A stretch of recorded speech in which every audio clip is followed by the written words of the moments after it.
Ako po si Renato Lucas. Yun yung linggo. Yung katutugtog ko lang, national anthem yan ng mga cellistang katulad namin. So, my mother never taught me, never sang songs for me.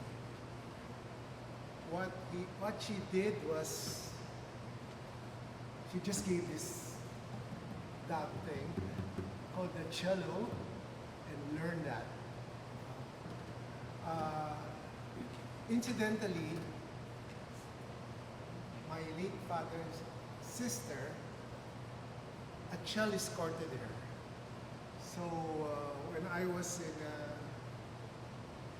one of the concerts in my high school days, Professor Valencia, who founded the Philharmonic, saw us and spoke to my parents about getting me to join the Philharmonic.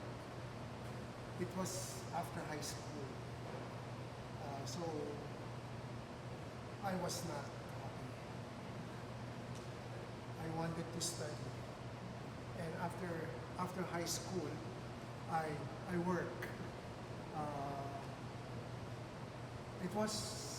I just wanted to play the cello during that time, but to be a Philharmonic. I was happy because I had lots of money. I earned after high school. I think that was the good part about it. So that cello piece that you heard was my first love. My teacher taught me that. But as I see some of my cello students here, we were never happy playing it. We thought it was simple, but it wasn't, as in any back. So as a child,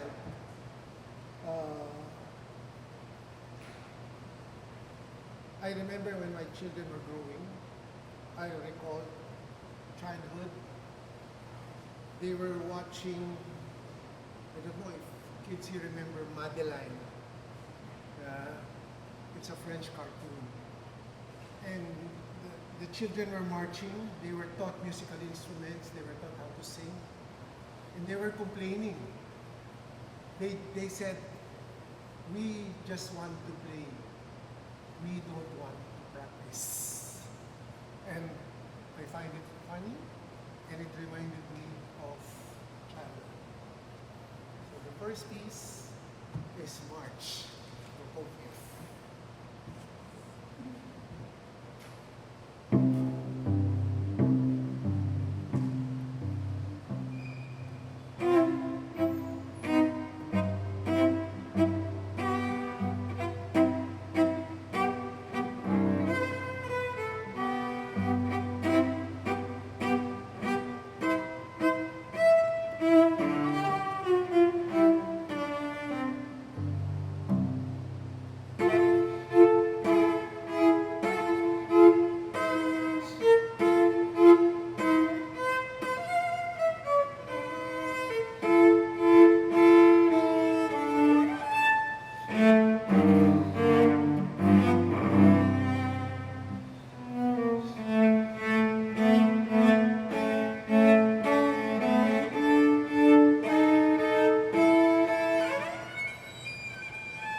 You like that?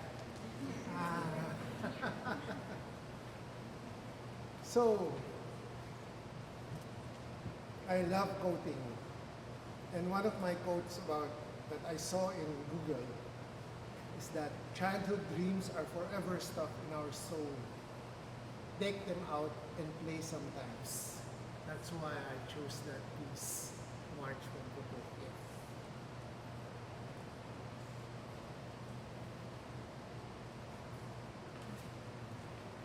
The next piece is the Soliloquy.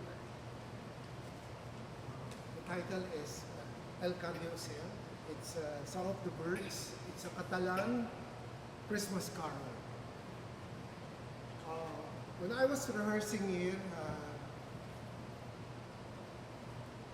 I saw all these birds around us, stuffed birds. This song is about, this Christmas carol is about 32 birds visited the manger. I wondered why they say it's a folk carol, but it's very meditative. Pablo Casals, the one who popularized the cello, used this song as a protest piece during the time of Generalissimo Franco during the Spanish Revolution. And it has a 32 verse poetry about, as I said earlier, visiting Jesus Christ in the manger. And I chose this piece because considering that we are in sacred grounds, instead of opening this as a prayer, I thought of getting this as a form of meditation, contemplation. Song of the Birds.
learning this piece of wood was a challenge. When I was mentoring cellists, I commiserate because it was such a struggle. People tell me that, especially young people, it's harder to play this because it has no frets. I see guitarists here. It doesn't matter. It's not the left hand, it's the right hand. Yeah, we are like walking on ropes. We are like walking on tight ropes, trying to balance this thing. So when I was learning the cello after high school, my cello teacher left. It was a case of brain drain. Singapore Symphony was founded, was established. So for quite some years, I taught myself. It was fortunate because the Philharmonic became my school. I was with the Philharmonic for 30 years. So it was a learning experience. But self-study during those years, I developed lots of bad habits. So when I went abroad, I was fortunate to have a teacher who was also a student of Pablo Casals, who was very patient. You know, it's easier to build. Architects know this, but to destroy something and start from scratch, it is very difficult. Yeah, so I felt fortunate that I have teachers who were patient. I had a Russian teacher who was like horribly strict. The Russian school is like, I think we outdid ourselves because of fear. So I remember my Russian teacher. She's a woman, one of the first early winners of the Tchaikovsky competition. So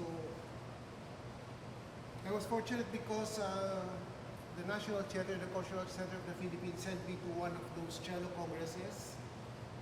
And when I heard her, I said I wanted to be like her. It was hypnotic. It was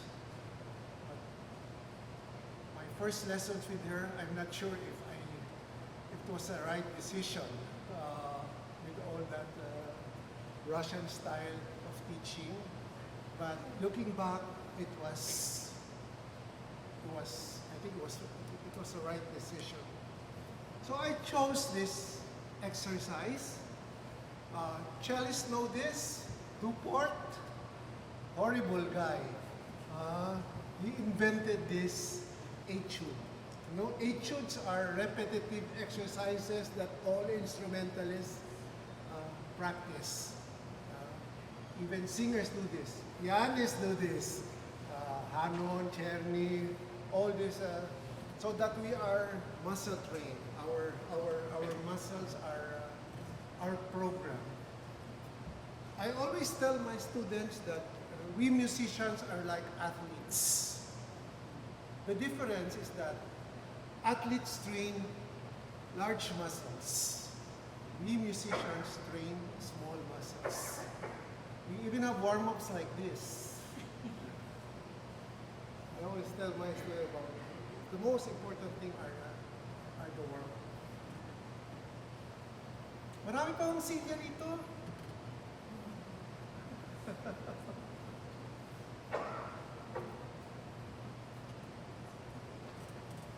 So if I make a mistake, I will start all over again. So pray for me that I do not make a mistake in this.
nervous. Okay?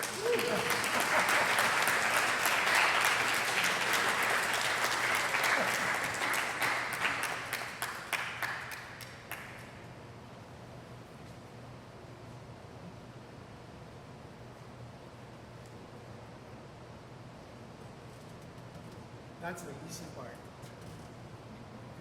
The harder part is reality. A friend of mine, Chinese friend of mine, gave me this piece. It's an Argentinian piece. It's a song, Piedra y Camino, meaning road with rocks. Reminded me of an ice cream, Rocky Road. I think it's a poetry that mentions about all the stones, the rocks in our life. So it's a mixture of serenity, some dance rhythms. The original is a song with a famous Argentinian guitarist by the name of Atahualpa Yupanqui. Piedra y Camino.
Now we go to the heavy stuff. Intermezzo y danza finale. This is an evocation of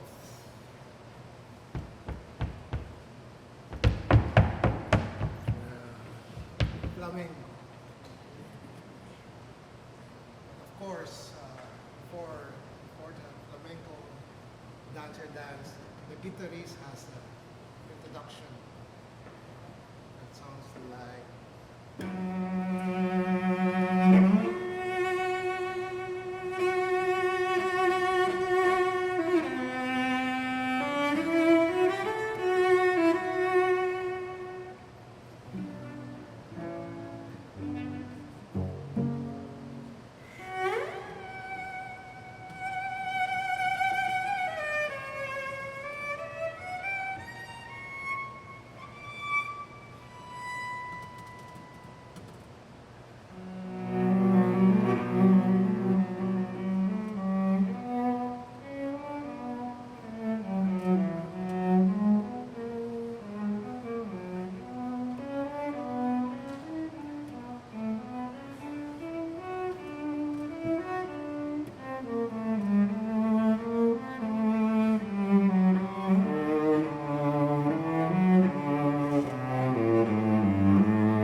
I was a gig musician. Gig musician. Second year high school, third year high school. We play for shows. I mean, people like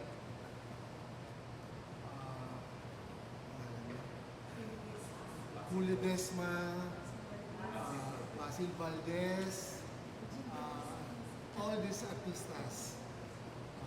We even play for playbacks. Playback. That means that we just pose as musicians. I remember one movie, Ituwing Walang Ningning.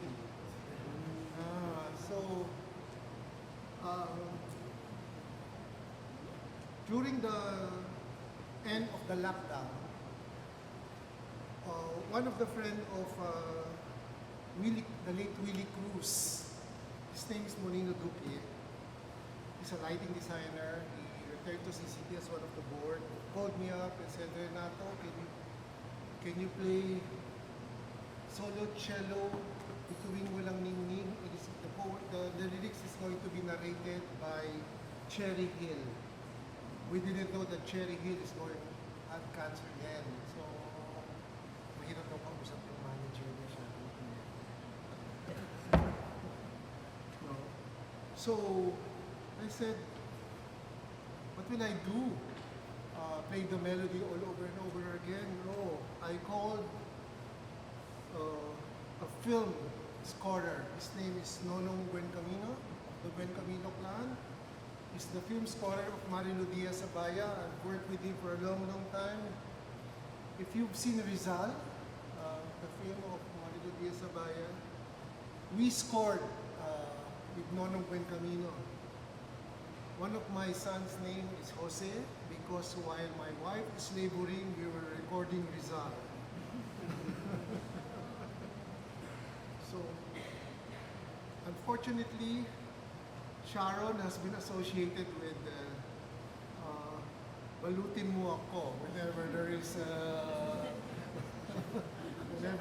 it's Filipino culture, you know, we do not want to waste food, so we bring home the extra food. But Willie Cruz, I remember Willie Cruz, he's such a humble man. So, and I chose between Walang Ningning because I believe that we are just, as what Seals and Crofts is, we are just dust in the wind.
another movie theme is entitled Hiram.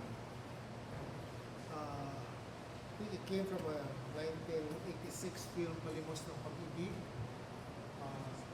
Maybe the story was forgotten. I don't even remember the story right now. But the tune Hiram reminded me that we lived on borrowed time. Never mind the story of the movie about all this unrequited love and everything. This was commissioned by Coke Bolipata in one of his set of recordings from movies, pelikula. And it was of course, it was composed by George Canseco, but it was transcribed for the cello by a late friend of mine. His name is Nono San Pedro Buencamino, one of the grandson of the late national artist, Hiram.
close, I love Googling. When I prepared for this recital, I Googled quotes. And one of the quotes that I encountered as a mentor, teaching at this university for 40 years,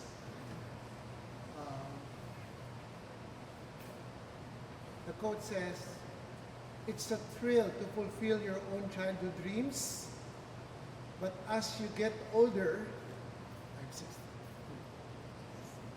As you get older, you may find that enabling the dreams of others is even more fun." So, I think this is very heartwarming for us teachers at this university. And another thing that I came across is that childhood is like being drunk. Everyone remembers what you did except you. I'm sure it's like I'm substituting it. Being a musician is like being drunk. Everyone remembers what you do except you. So when I perform, I hate watching my videos. I hate watching my videos. I only remember the accolades, but I remember all my mistakes. I remember all my mistakes in the video. And I think not just as a musician, but also as a human being, we might remember our mistakes, but I think people remember not our mistakes, but what we did in this earth. So I'm going back to Bach. The title of my recital today is Soliloquy. So I'm playing a saraband of Johann Sebastian Bach, but it's not in the program. It's in E flat. Well, I do not expect you to know what that means, but for medieval musicologists, it has something like astrology. 3 flats is associated with Trinity. So composers are very careful in composing in E flat. It has three flats. So, well, later scientific knowledge will explain that it has a physical explanation why this key sounds this. So the first piece I played earlier is in G major. It's open, it's free. So saraband, Johann Sebastian Bach, of his fourth suite.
the latecomers. I know it's Friday.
Thank you very much.